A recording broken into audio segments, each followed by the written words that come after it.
Death in a Sip. The tragic end of Wayan Mirna Salihin. Wayan Mirna Salihin and Jessica Kumala Wongso met in Sydney, Australia while studying. They were part of a close-knit group of Indonesian students. But beneath the surface, tensions brewed. Jessica struggled emotionally and had a history of unstable relationships.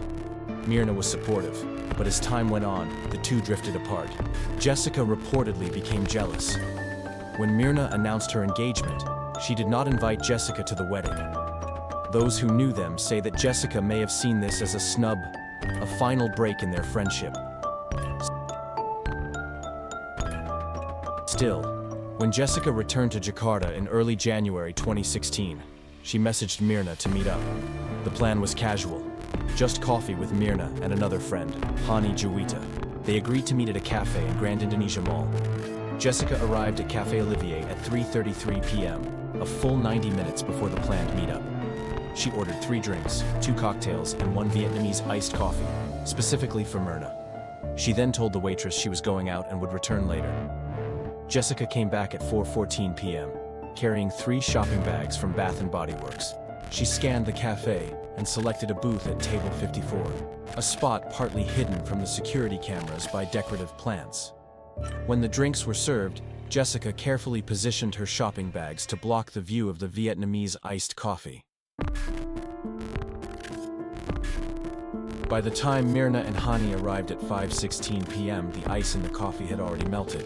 Mirna took a sip and immediately remarked that it tasted incredibly bitter.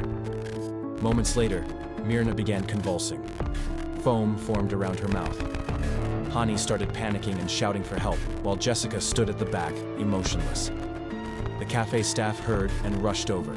Jessica, who was standing at the side watching the entire situation, suddenly questioned the waitress whether anything had been put in the coffee.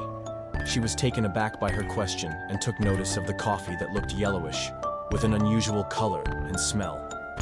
The coffee was ordered by her to set aside and preserved. That coffee would soon become the key piece of evidence. An initial autopsy showed no cyanide in Mirna's bile and liver, but a second examination found cyanide in her stomach. Her mouth, tongue, and gums were blackened, classic signs of acute poisoning.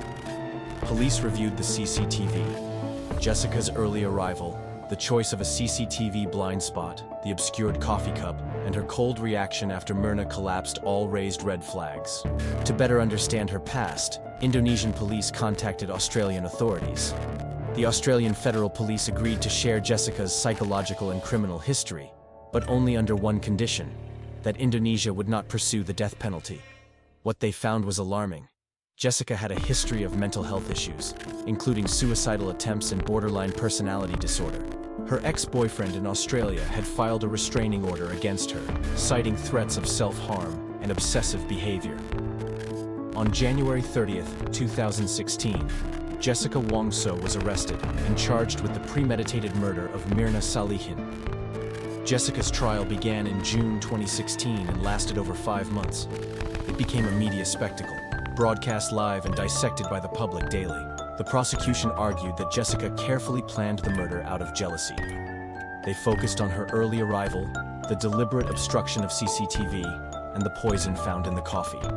The defense countered that the case was purely circumstantial. There was no direct evidence placing cyanide in Jessica's possession. No witnesses, no fingerprints, no residue. They claimed police botched procedures and suggested Mirna's death could have been from other causes. In the end, the judges were convinced. On October 27, 2016, Jessica Kumala Wongso was found guilty of premeditated murder and sentenced to 20 years in prison. The court honored the assurance given to Australia by not imposing the death penalty. Jessica has maintained her innocence throughout, and her legal team continues to push for appeals. Meanwhile, Mirna's family has used the case to advocate for tighter regulation around toxic substances and mental health awareness. The cyanide coffee case became one of the most watched trials in Indonesian history. For many, the case revealed more than just a murder.